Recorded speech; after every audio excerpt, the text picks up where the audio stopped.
Hi friends, అందరికీ నమస్కారం. అంజలి కథలకి స్వాగతం. కపాల రాక్షసి 3వ భాగం విందాం. పోటీ ప్రారంభమైంది. వస్తాదు చాలా గంభీరంగా ఉన్నాడు. అయినా వస్తాదును చూసి సత్యవర్మ భయపడలేదు. వస్తాదు తొడలు చెరిచాడు. వెనువెంటనే సత్యవర్మ కూడా తొడను చెరిచాడు. వస్తాదు వికృతంగా భయంకరంగా కనపడుతున్నాడు. పోరాటం మొదలైంది. సంకేతకుడు నిలబడి సూచనల ప్రకారం హెచ్చరికలు చేస్తున్నాడు. సూచనలు ఇవ్వటంతో పోటీకి సంకేతకుడు అడ్డం వస్తున్నాడు. వస్తాదుకి వాడు అక్కడ అడ్డంగా ఉన్నాడని భావించి వాడిని ఎత్తి ప్రజల్లోకి విసిరేశాడు. దాంతో జనంలో గగ్గోలు మొదలైంది. వస్తాదు మళ్ళీ పోటీ ప్రారంభించాడు. మహామంత్రి పులి కూడా వచ్చి ముందు వరుసలో కూర్చున్నారు. వస్తాదు ఉన్నట్టుండి విషపు పంజాను విప్పాడు. దాన్ని కొడితే ఎంతటి వారికైనా ఒళ్ళంతా విషం పాగుతుంది. క్రమేపీ ఊబిలోకి దిగిపోతున్నట్లుగా నెమ్మదిగా ప్రాణం పోతుంది. ఆ విషయం పులికి తెలుసు. పంజా విప్పిన వెంటనే పులి కాచుకొని సిద్ధంగా ఉంది. పంజాతో కొట్టబోతుండగా పులి ఎగిరి ఇద్దరి మధ్యకు వెళ్ళి పడింది. పులి వచ్చిందనగానే ప్రజలందరూ చెల్లాచెదురైపోయారు. పులి వస్తాదుపై పడింది. పులి వస్తాదుపై పడటము సత్యవర్మ గమనించాడు. వెనువెంటనే పులి మీద మంచి కోపం వచ్చింది. ఎందుకంటే సత్యవర్మకు రాబోయే 10,000 వరహాలు పోయాయని అతడి భయం. ఎలాగైనా విజయం సాధించగలగాలని సత్యవర్మ దృఢ నిశ్చయం. అందువల్ల పులిని ఆటకాయించి బయటికి పొమ్మన్నాడు మానవ భాషలో. ఆ పులి బయటికి వెళ్ళలేదు. రాకుమారా, నీవు జయించటమే నాకు కావలసింది. నిన్ను కాపాడుకోవటమే నా ధ్యేయం. వస్తాదు ఎవరో కాదు, కాబోయే కపాల మాంత్రికుడు అంది పులి. ఎప్పుడైతే పులి ఆ మాట అందో మరుక్షణమే వస్తాదుగా ఉన్న అతడు మాంత్రికుడిగా మారిపోయాడు. మాంత్రికుడిగా మారగానే సత్యవర్మ ఎగిరి మీద పడబోయాడు. అంతలో అక్కడి మాంత్రికుడు మాయమైపోయాడు. ఎంతోమంది ఈ వింతను చూసి ఆశ్చర్యపోయారు. మరికొందరు ఈ వింతను చూసి చెవులు కొరుక్కున్నారు. మహారాజు గారికి మహారాణికి కూడా ఎంతో ఆశ్చర్యం అయింది. ఏమిటి వింత? ఎందుకిలా జరిగింది? అసలు మాంత్రికుడు ఇక్కడికి ఎలా వచ్చాడు? అసలు విషయం పులికి ఎలా తెలిసింది? పోటీ స్థలాన్నించి అందరూ ఎవరిదారిన వారు వెళ్ళిపోయారు. కానీ రాకుమారుడికి గట్టిగా ఒక అనుమానం పట్టి పీడిస్తున్నది. అసలు మాంత్రికుడికి పులికి ఏదైనా సంబంధం ఉన్నదా అని అనుమానం వచ్చింది. ఆ స్థానానికి వచ్చాక పులిని నిలేశాడు. ముందు మహామంత్రిని ఆటకాయించాడు. మహామంత్రి, నేను ఒకటి అడుగుతాను, అబద్ధం ఆడకుండా చెబుతావా అని అడిగాడు. అడగండి, తప్పకుండా చెబుతాను అన్నాడు మంత్రి. అమాత్య, ఇది నా స్వవిషయం, తడబడకుండా నిజం చెప్పాలి అన్నాడు రాకుమారుడు సత్యవర్మ. ఏమి కావాలి మీకు అని అడిగాడు మహామంత్రి. మీకు ఈ పులికి ఏమిటి సంబంధం? అసలు ఈ పులి నీకెలా దొరికింది అని అడిగాడు సత్యవర్మ. పులికి నాకు ఏమీ సంబంధం లేదు. ఒకసారి నేను వేటకి వెళితే అడవిలో కనిపించింది. చూడటానికి ముచ్చటిగా ఉందని మచ్చిక చేసుకుని ఇంటికి పట్టుకు వచ్చాను. అంతవరకే. నాకు మిగతా వివరాలు ఏమీ తెలియవు. పులిని అడగండి. చూస్తున్న నాకే ఆశ్చర్యం వేస్తున్నది. నాకు అనుమానం వచ్చి అడిగితే అది నీకు అనవసరమని నాతో చెప్పింది. దాంతో నేను అడగటం మానేశాను. మీరు ప్రయత్నించండి అని చెప్పాడు మహామంత్రి విశ్వకేతు. సత్యవర్మ చుట్టూ చూశాడు. ఎక్కడా కనుచూపు మేరలో కనిపించలేదు. చివరికి తిరిగి పట్టుకున్నాడు. పులిరాజమా, నేను నిన్ను ఒకటి అడుగుతాను, దాచకుండా చెబుతావా అని అడిగాడు రాకుమారుడు సత్యవర్మ. అడగండి, నాకు తెలిసినంతవరకు నిజమే చెప్తాను అంది పులి. అయినా పులికి ఒక పక్క భయంగానే ఉంది. రాకుమారుడు ఏమి అడగబోతున్నాడోనని ఆందోళనగా ఉంది పులికి. అయినా అడగమన్నట్లు మోర ఎత్తింది. నీవు ఎవరువి? ఇక్కడికి ఎలా వచ్చావు?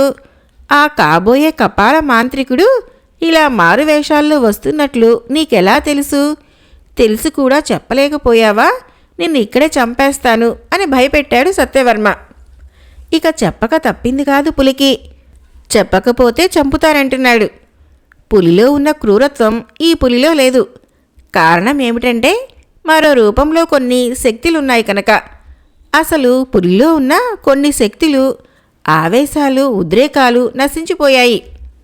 చెబుతాను సత్యవర్మ, చెబుతాను అన్నది పులి. చెబుతావా చెప్పవా అన్నాడు రాకుమారుడు ఉగ్రుడై కత్తిని పైకి ఎత్తాడు. పులిని చంపేయాలని రాకుమారుడి ప్రయత్నం కాదు, అలా ఊరికే భయపడితే నిజం చెబుతుందనే ఆశ. చెబుతున్నాను. నేను ఒక అడవిలో తిరుగుతూ ఉండగా తిరిగి తిరిగి అలసి వేసారి ఒక చెట్టు కింద పడుకొని నిద్రిస్తున్నాను. అనుకోకుండా అదే చెట్టు క్రింద మన మహామంత్రి విశ్వకేతు గారు గుర్రపు ప్రయాణం చేసి అలసి వచ్చి అదే చెట్టు కింద విశ్రమించారు. నేను బాగా అలసిపోయి బాగా నిద్రపోతున్నాను. ఇంతలో మెలకువ వచ్చి మహామంత్రి గారు చుట్టూ చూసుకుంటున్నారు. అదే సమయంలో నేను లేచి చూస్తున్నాను. అప్పుడు నేను చాలా చిన్న పిల్లను. మహామంత్రి గారు నన్ను చూసి ఎంతో ముచ్చటపడ్డారు. నన్ను పట్టుకొని నిమరసాగారు. నేను ప్రేమ సూచకంగా తోకను ఆడించాను. వెనువెంటనే అమ్మా నాతో వస్తావా అని అడిగారు. వస్తాను అన్నాను. నేను ముద్దుగా ఉన్నానని నన్ను తనతో తీసుకుని వచ్చారు. ఇక్కడికి వచ్చాక పెరిగి పెద్దదాన్నయ్యాను. ఇది నా కథ. ఆ తర్వాత మీకు తెలుసు కదా అంది పులి. ఇదంతా బాగానే ఉంది. కథ మంచి రక్తి కట్టించావు. బాగానే ఉంది. కానీ ఆ కాబోయే కపాల మాంత్రికుడు మారువేషాల్లో వస్తున్నట్టు నీకెలా తెలుసు అని అడిగాడు సత్యవర్మ గంభీరంగా. దాంతో నిజంగా పులికి భయం వేసింది. నిజం చెప్పేద్దామా అనుకుంది. కానీ దానివల్ల లాభం కంటే ప్రమాదమే ఎక్కువ అనుకుంది. కాసేపు ఆలోచించిన మీదట, రాకుమారా నన్ను మన్నించండి, ఆ విషయం మాత్రం నన్ను అడక్కండి. సమయం వచ్చినప్పుడు నేనే చెబుతాను. కానీ ప్రస్తుతం మిమ్మల్ని కాపాడటమే నా కర్తవ్యం. తమను చంపాలని ఆ మాంత్రికుడు ఎన్నో యుక్తులు చేస్తున్నాడు. అయినా అది సాధ్యం కాని పని. కానీ మరొక విషయం ఉంది ఇందులో. మాంత్రికుడు చావు నీ చేతుల్లో ఉంది. అందుకే తను చావకుండా నిన్ను చంపాలని ప్రయత్నం చేస్తున్నాడు. కనుక నన్ను బలవంత పెట్టకు. సమయం వచ్చినప్పుడు అన్నీ వివరంగా నేనే చెబుతాను. నేను చెప్పకపోయినా త్వరలో అందరికీ అన్ని వివరాలు తెలుస్తాయి అని చెప్పి ముగించింది పులి. పులి చెప్పిన దాంట్లోనూ కొంత నిజం లేకపోలేదు. సాధారణంగా ఏదో శాపం ఉంటుంది, అందుకే చెప్పటానికి భయపడుతున్నది అనుకున్నాడు రాకుమారుడు సత్యవర్మ. ఆ తర్వాత ఎక్కువగా బలవంతం చేయలేదు. కొన్ని సందర్భాల్లో ఇలా చెప్పినందువల్ల కొందరు ఇలా రహస్యాలు చెబితే శిలలుగా మారిపోతారు అని అనిపించి సత్యవర్మ ఇక మీదట ఏమీ మాట్లాడలేదు. ఈ విషయాలన్నీ కోటలో అందరూ విన్నారు కనుక పులిని ఒక ఉపకారిగా తలచి దాన్ని వదిలివేశారు. అప్పటినుంచి పులిని అందరూ కంటికి రెప్పలా కాపాడుతున్నారు. రాజుగారు కోటలో మంత్రిగారికి గౌరవం పెరిగింది. ఆయన్ని కూడా చాలా గౌరవంగా చూస్తున్నారు. ఎటువంటి అవాంతరము రాకుండా చూస్తున్నారు. మహారాజుకి రాకుమారుడి సత్యవర్మ గురించి ఆందోళన ఎక్కువైంది. దినదిన గండంలా ఉంది పరిస్థితి. అందువలన దీని విషయమై వివరంగా చర్చించి మార్గోపాయం తెలుసుకోవాలని యోగీశ్వరుల వారిని పిలిపించాడు మహారాజు. పిలుపు అందగానే వాయు వేగంతో తరలి వచ్చాడు యోగీశ్వరుల వారు. మహాత్మా, నాకు ఒక సమస్య పట్టి పీడిస్తుంది. దానికి మార్గోపాయం చూపించాలి అని కోరాడు మహారాజు. చెప్పండి మహారాజా, తమకు వచ్చిన ఆపద ఏమిటి? వివరంగా సెలవీయండి అన్నాడు యోగీశ్వరుల వారు. ఏమీ లేదు మహాత్మా, మన రాకుమారుడు సత్యవర్మపై ఒక దుర్మార్గుడు కన్ను వేసి ఉంచాడు. అతను ఒక మాంత్రికుడట. కపాల మాంత్రికుడు కావాలని తపస్సు చేస్తున్నాడట. అటువంటి మాంత్రికుడు మారువేషాల్లో వచ్చి మన చిరంజీవిని చంపాలనే ప్రయత్నంలో ఉన్నాడు. మన చిరంజీవి ఆ మాంత్రికుడిని చంపడం తర్వాత విషయం. ఇప్పుడు మాంత్రికుడు మన చిరంజీవిని చంపాలని చూస్తున్నాడు. దీనికి విరుగుడు ఏదైనా ఉంటే చెప్పండి మహాత్మా అన్నాడు మహారాజు గారు. లేకేం, విరుగుడు బేషుగ్గా ఉంది. రేపు వేకువజామున సూర్యోదయం కాకముందే దేవీ పూజ చేసి ఒక అంజన యంత్రం కడతాను. అది కడితే ఆ మాంత్రికుడు కాదు కదా, ఎవరూ ఏమీ చేయలేరు. కట్టమంటారా అని అడిగాడు యోగీశ్వరుడు. కట్టమంటారా ఏమిటి? వెంటనే దానికి కావలసిన ఏర్పాట్లు గావించండి అని తొందర చేశాడు మహారాజు. ఏర్పాట్లు ఘనంగా జరుగుతున్నాయి. పులి పసిగట్టేసింది. మహామంత్రి ఇటురా అంది పులి. మహామంత్రి పులి వద్దకు వచ్చాడు. చెవిలో చెవి పెట్టాలి. ఏమో గోడలకు చెవులుండవచ్చు. యోగీశ్వరుడు ఎవరో తెలుసా అని అడిగింది పులి. ఏమలా అంటున్నావు అడిగాడు మంత్రి. అతడు యోగీశ్వరుడు కాదు, కాబోయే కపాల మాంత్రికుడు అంది పులి. అది విన్న మహామంత్రి విశ్వకేతు అదిరిపోయాడు. ఎందుకంటే చాలా కాలంగా ఈ దేశాన్ని అంటిపెట్టుకున్న అతను యోగీశ్వరుడు కనుక ఒక పట్టాన నమ్మలేదు. అలాగని పులి మీద నమ్మకం లేక కాదు, కానీ యోగీశ్వరుడి మీద నమ్మకము ఎక్కువైనందువల్ల. పిచ్చి పిచ్చి వేషాలు వేయకు, మరో విషయం ఏదైనా మాట్లాడు. అంతేగాని యోగీశ్వరుణ్ణి కాబోయే కపాల మాంత్రికుడని మళ్ళీ అన్నావా ఇక మర్యాదగా ఉండదు అన్నాడు మహామంత్రి చాలా కోపంగా. మహామంత్రి, నేను నిజం చెబుతున్నాను. మీరు నమ్మితే నమ్మండి, లేకపోతే లేదు. ఒకవేళ రేపు జరగబోయే ఘోరం జరిగితే అందుకు బాధ్యుని మాత్రం నేను కాదు. రేపు జరగబోయే తతంగానికి పరిణామం ఏమిటో తెలుసా అని అడిగింది పులి. ఏమిటో చెప్పు అని హెచ్చరించాడు మహామంత్రి. రేపు వేకువజామున తెల్లవారకు ముందే దేవీ పూజ చేసి ఆ తర్వాత మన రాకుమారుల వారికి ఒక అంజనం యంత్రం కడతాడు. దాంతో ఆ యోగీశ్వరుల వారికి మన సత్యవర్మ బానిస అవుతాడు. పైగా సత్యవర్మ మన మాట వినడు. ఆ యోగీశ్వరుల వారి వశం అవుతాడు. ఆయన ఎలా చెబితే అలా వింటాడు. అలా తన స్థిర నివాసానికి తీసుకువెళ్ళి బలి ఇచ్చేస్తాడు. కనుక ముందే మేల్కోవటం అందరికీ శ్రేయస్కరం అని చెప్పింది పులి. మహామంత్రికి పులి మాటల్లో నమ్మకం కలగటం లేదు. నమ్మకుండా ఉండలేకపోతున్నాడు. అయినా జాగ్రత్త పడటం మంచిదనుకున్నాడు. సరే, రేపు వేకువజామున మనం కూడా వెళదాం. ఆ యంత్రం కట్టే సమయంలో అడ్డుపడి యోగీశ్వరుల వారిని చండాడు అని చెప్పాడు మహామంత్రి విశ్వకేతు. మహామంత్రుల వారికి దడ పుట్టుకొచ్చింది. యోగీశ్వరుల వారు నమ్మకద్రోహి అన్నమాట అనుకున్నాడు. తెల్లవారబోతున్నది. యోగీశ్వరుల పర్ణశాలలో అందరూ ఆసీనులై ఉన్నారు. దేవీ పూజ ముమ్మరంగా జరుగుతుంది. అంజనం యంత్రం సిద్ధమైంది. యోగీశ్వరులు అంజనం తీసి సత్యవర్మ వద్దకు రాబోతుండగా పులి ఎగిరి గట్టిగా ఒక తన్ను తన్నింది. దాంతో చాలా దూరం వెళ్ళి పడ్డాడు. వెనువంటనే యోగీశ్వరుడు మాంత్రికుడిగా మారిపోయాడు. ఈ వింతకు అందరూ ఆశ్చర్యపోయారు.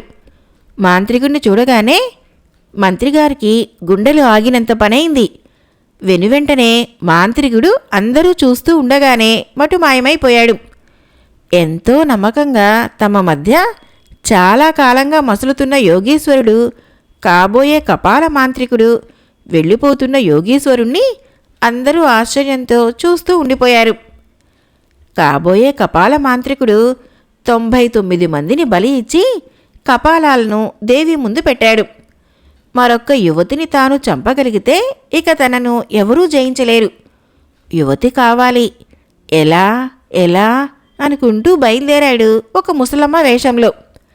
అదే సమయంలో కల్పవల్లి బుడితరాజు మాంత్రికుణ్ణి వెతుక్కుంటూ దెయ్యాల దిబ్బ దాటారు. సరస్సు పక్కనుంచి వెళుతూ ఉండగా ఒక ముసలమ్మ నక్కుతూ కనిపించింది.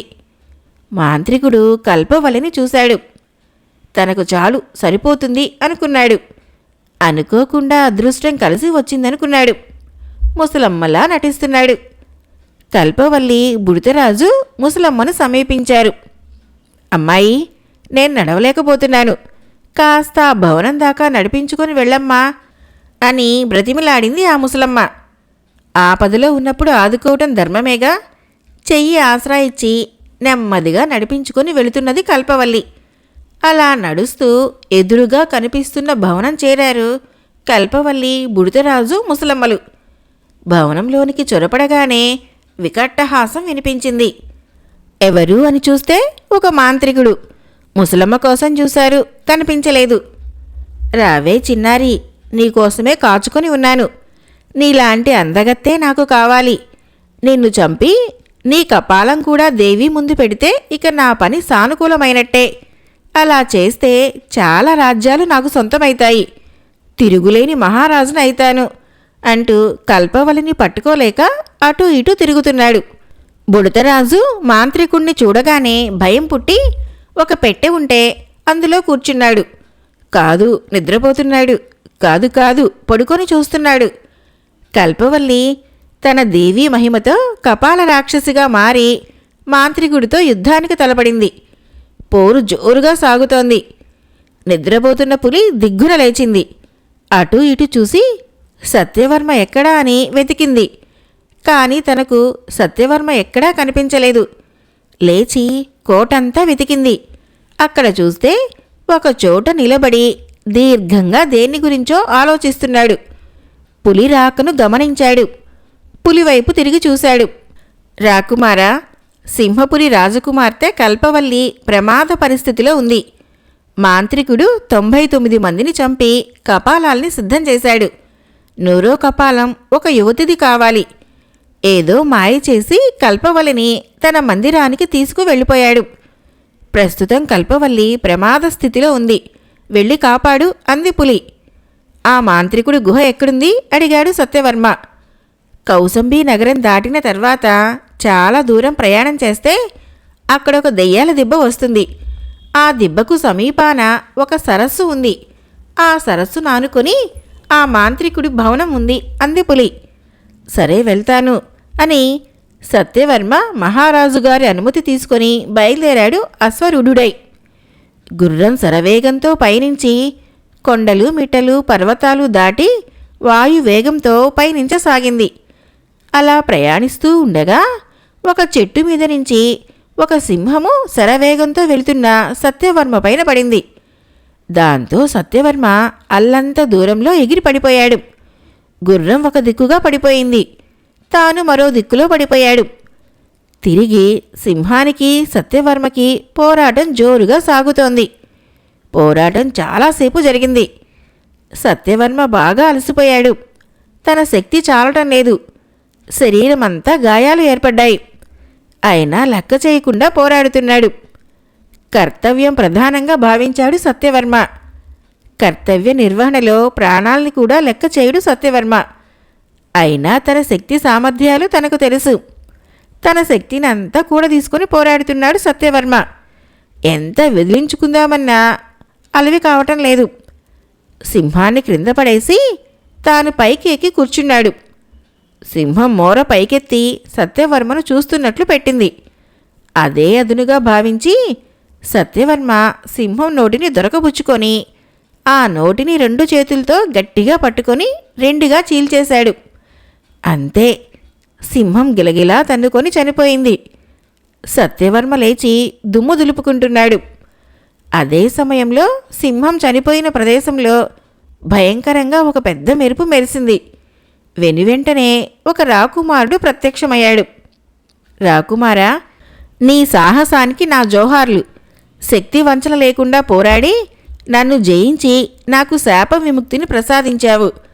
అందుకు ప్రతిఫలంగా ఏదైనా వరం కోరుకో, ప్రసాదిస్తాను అని అన్నాడు ఆ రాకుమారుడు ఎంతో వినయంగా. అసలు మీరెవరు?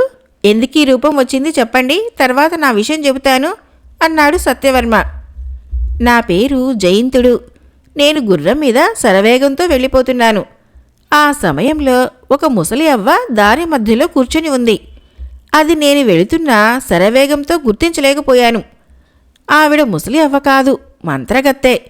నేను చూసుకోకుండా ఆమెను ఢీకొట్టి ముందుకు సాగిపోయాను. ఆ సమయంలో అవ్వ ఏదో మంత్రం జపిస్తూ ఉండిపోయింది. అది నేను గమనించలేదు. అప్పుడు ఆ అవ్వ తన మంత్రశక్తితో నన్ను నా గుర్రంతో సహా వెనక్కి లాక్కుంది. ఏమిరా నరుడా, ఎంత కండకావరం! నా మంత్రోచ్చారణలకు అంతరాయం కలిగించిన నిన్ను ఊరికే వదలను. ఎందుకంటే మానవుడివై పుట్టిన నీకు ఇంత గర్వం పనికిరాదు అని చెప్పి ఆ అవ్వ నన్ను సింహంగా మార్చేసింది. నేను గగ్గోలు పెడితే వీరాధి వీరుడు యువకుడు నిన్ను చంపితే నీ నిజరూపం వస్తుంది అని చెప్పింది. ఆ రోజు నుంచి ఇప్పటి వరకు ఎవరు వస్తారా అని ఎదురు చూస్తూ జీవోత్సవంలా ఈ అడవిలోనే పడి ఉన్నాను. ఇంతకాలానికి నాకు శాప విముక్తి లభించింది. ఇది నా కథ. ఇప్పుడు కోరుకో రాకుమారా అన్నాడు జయంతుడు. సర్వశక్తులు నా వద్ద ఉన్నాయి. నీవేది నాకు ఇవ్వాలనుకున్నా అది నాకు ముందే తెలిసి ఉంటుంది కనుక నిష్ప్రయోజనం. నీ రాజ్యం నువ్వు వెళ్ళి సుఖంగా ఉండు అని చెప్పాడు సత్యవర్మ. తథాస్తు అని ఆశీర్వదించి జయంతుడు మాయమైపోయాడు. కథ అయిపోయింది. ఫ్రెండ్స్, నా కథలు నచ్చినట్లయితే మన ఛానల్ని తప్పకుండా సబ్స్క్రైబ్ చేయండి, లైక్ చేయండి, షేర్ చేయండి, మంచి కామెంట్ చేయండి. Thank you.